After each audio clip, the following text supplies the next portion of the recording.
Hey guys, Dan Sweetman here, Senior Pastor at Lifepoint Church in Rothwell, Australia, and I wanted to talk to you today about what the Bible has to say about sex. I know, you're already feeling awkward. Sex is often not spoken about by pastors, often not spoken about in church, which is crazy because sex is something we think about every day. Let's be honest for a second. It drives our life. We have sexual desires and experiences and thoughts.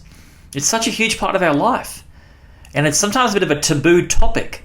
I remember I went to a Christian primary school and we used to do Bible readings in the morning. And I gave a Bible reading once. I said, hey, I'm going to change the Bible reading. I'm going to do a different one. And my teacher was very brave and she said, that's fine. And I got out Song of Songs, chapter 4, verse 5 and 6. From the Bible, mind you, and it reads like this. Your breasts are perfect. They are twin deer feeding among lilies. I will hasten to those hills, sprinkled with sweet perfume, and stay there till sunrise. You can't tell me the Bible hasn't got much to say about sex. It's got a lot to say about sex, okay? So we're going to talk about it today. We don't talk about sex enough, and it creates huge amounts of shame in people's lives, and it means people feel like they have these desires that they just have to keep secret, and it causes all sorts of problems in our lives, and that's not what it's designed for. So I'm going to talk about 4 myths about sex today. It's going to be from 1 Corinthians chapter 6, verse about 12 to 20. And I'm going to be going through 4 things that Paul, who wrote the book of 1 Corinthians, a letter about sex myths that he busts. Okay? You ready? All right. I'll read the passage kind of as I go, but this is Paul talking to the church in Corinth, who, by the way, they were like the Las Vegas. They were like Sin City of the ancient world, Corinth, okay? There was all sorts of depraved, crazy, wild sex stuff happening in that city. If you're a man in that city, you pretty much had unlimited sexual rights. If you're a citizen, that have sexual slaves. There was all sorts of abusive stuff going on. Not very good. And so Paul planted a church in this city of Corinth, and out of that city, these people suddenly said, oh, we're going to follow Jesus. We believe that he is the King. He's the Son of God. We believe that he has the right and the best way to live. And they were called out of this crazy, sometimes abusive, sometimes just depraved lifestyle. And Paul, their pastor who planted their church, he hears what's going on. And so he writes them a letter. And he tries to pastor them from afar. Okay, so that's all we're doing today. If you're watching on YouTube right now and you're like, hey, I'm not a Christian, or I'm not sure about this whole God thing, just so you know, this is talking to people who have said, I want to follow Jesus. This is not me wagging my finger or Paul wagging his finger at the world saying, you should doing all these awful things. I think the church does way too much of that. I'm a pastor. I'm talking to you guys who go, you know what? God is the best thing ever. I trust him and I believe that he has the path to human flourishing. So, here's the myths. The first myth we get busted by Paul in this passage is that sex is wrong. Sex is not wrong. It is a beautiful gift from God. He says here in verse 16, don't you know that he who unites himself with a prostitute is one with her in body? For it is said, the two will become one flesh. He's actually quoting from Genesis. The two will become one flesh. Sex is an incredibly beautiful thing. It's a powerful thing. It's 2 people physically and spiritually and emotionally becoming the one person. Actually, what's the first thing God ever says to humans in Genesis 1? He says, be fruitful and multiply. It's basically, he builds the whole world according to the Bible, and then he says, go have sex to the first humans. This is a good thing. It's a beautiful thing. Sex is a powerful, wonderful thing. It's not wrong. God invented it. God made the bits go in the other bits. Like God actually created that whole thing. We shouldn't be worried about that. We shouldn't be surprised people want to do it. We shouldn't be surprised people they're interested in seeing it. They're interested in watching it. Like this shouldn't be surprising because actually it is a beautiful and wonderful thing. And there's a place for it that we get wrong, I think, all the time. But that doesn't mean it's a yuck thing or it's a wrong thing. It is a wonderful thing. All right? That's where I wanted to start. Sex is not wrong. Sex is good. But number 2, this is a myth that I see in our culture all the time. Sex is an appetite, or it's just an appetite. That is so dangerous. I don't know if anyone here remembers Friends. You know that show Friends?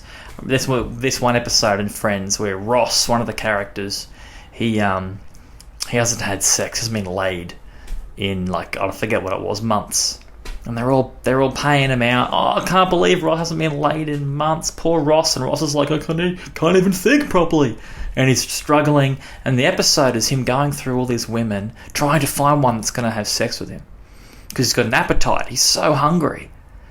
And I remember watching this years ago. I was a kid at the time. And I was like, okay, so sex is an appetite. So women are meals to be consumed for my satisfaction, for my fulfillment, for my appetite to be filled.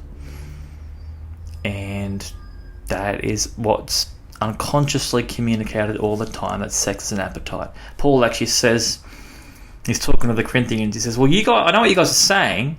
You're saying food for the stomach for the food, and God's going to destroy them both. Which is actually a Greek Gnostic idea, which separates the mind, which is good, from the body, which is bad. And Paul's like, that's not it.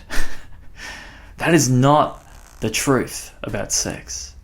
It's not an appetite. Well, it's a lot more than an appetite. Sex is for 2 things. The Bible actually says there are 2 purposes of sex. 1, listen carefully here, okay? An intimate and pleasurable act of self-giving love that spiritually unites 2 into 1. That's what sex is. That's from Genesis 2:24. And number 2, it's a place of procreation where children are conceived in the overflow of vulnerable love. That's at Genesis 1:28. It's like, this is the place for sex. This is the container for sex. Its purpose is to just be a beautiful, pleasurable place where 2 people are united forever. 2 people give all of themselves. They give the entirety of themselves, their mind, their time, their love, and their bodies. They get naked and completely vulnerable with one another. And then it's the place, as you know, because you're here today, it's happened to you a long time ago, you were conceived in an act of love, in an act of vulnerable, naked, beautiful love. And that's actually, to be honest, how God made the whole world. He was united, He's a Trinity, He's a community, and then the overflow of that is creation, because He just loves this world so much. So my question is, what's the place for sex? What is the container for sex? It's the place where people are committed forever to each other, and it's the place where children can be raised. And where is that place? What do sociologists even say is the best place for children to be raised? A marriage. That is the place for sex. And I know that's so different to how most of our Western culture thinks. I know it sounds almost ridiculous to some people to say that. It sounds like it's from the Bronze Age or it's some old Puritan religious thing. But I tell you, I've experienced this. It's not God trying to hold out on you, trying to be like, nah, you're not allowed to do that until this one place. It's just God trying to love us and show us where true freedom and goodness is found. I've got a pool at home, all right? There's about 30,000 litres of water in my pool, and it is a great place for water, a pool. It's enjoyable, it's fun, it's just a place of just good times. Everyone comes together around the pool. We all play together, family comes around, it's so good. If that water, 30,000 litres, got somewhere else, if that got into my house, how would that be? It would destroy my house. It would destroy my flooring and my walls and my appliances. It's a good place for water to be in a pool. It's a dangerous place for water to be in my house, especially that much. And that's what sex is. Sex is actually beautiful and wonderful and uniting in a marriage, outside of marriage, and maybe some of you guys have experienced this. It can be destructive and painful, and it can create places where we don't want kids, which ends up with all sorts of pain. Don't get me wrong, I'm not trying to cast judgment and shame. I'm going to get to that in a moment. Jesus is never wagging his fingers saying, you're awful, awful people. In fact, that's why he came, to be with us. So he didn't come to condemn us, it says he came to save us. But it's more than an appetite. And I just want to say to you, if you're someone who is kind of watching this going, I don't know what I think about this whole thing, I just want to say, hey, don't keep giving sex away. Don't give the most intimate part of you away to someone who refuses to give all of themselves to you. Sex is more than just an appetite. It's actually something that can like master us. It can actually enslave us. Maybe some of you guys know what that's like. Paul knew what that was like. He said, flee from sexual immorality. This is in verse 18. All other sins a person commits are outside the body, but whoever sins sexually sins against their own body. Which is him trying to say, hey, this is a really powerful thing that can actually really change our lives. It's almost like all sin's the same. We're all, we've all got brokenness and sin and problems. But sexual stuff, and maybe you've experienced this too, it hurts us in a really deep way. Now, there's always healing and hope in Jesus, don't get me wrong. But Paul actually says, this is in verse 12, he says, look, I've got the right to do anything you say, but not everything is beneficial. I've got the right to do anything, but I will not be mastered by anything. Because as I said, sex can actually master you. Some of you guys watching this, you don't want to admit this to many people, but you have an addiction or a compulsion sexually, and you've given into it before, and now it's mastering you. And you've tried to give it up, you've tried to stop, and you find you can't stop. This desire, this addiction, this compulsion. Maybe it's to look at pornography, maybe it's something else. There's something so powerful about sex. It's like the incredible super glue. It's so powerful. It can unite two people spiritually. And it can also do huge damage to us when used in the wrong way. That's just the reality. Sometimes I've experienced that in my own life. Tim Keller, he says, sexual freedom is the paradox of our time. Because as soon as you throw off authority and get what you want, which is what everyone wants in our culture, you're under the tyranny of your own desires. Paul says, flee. Run, you fools. Get out. It's not where you want to be. As normal and natural, as nice as it might feel. In the long run, it's not where you want to be. And maybe some people listening to this, you've actually had people do things to you sexually that were unwanted. And you know just the power and the potency and the destruction that it can cause as well. Yeah. Flee.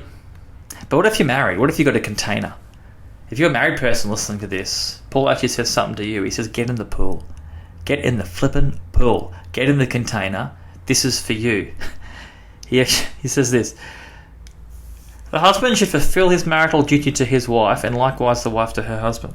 The wife does not have authority over her own body, but she yields it to her husband. In the same way, the husband does not have authority over his own body, but yields it to his wife. Do not deprive each other.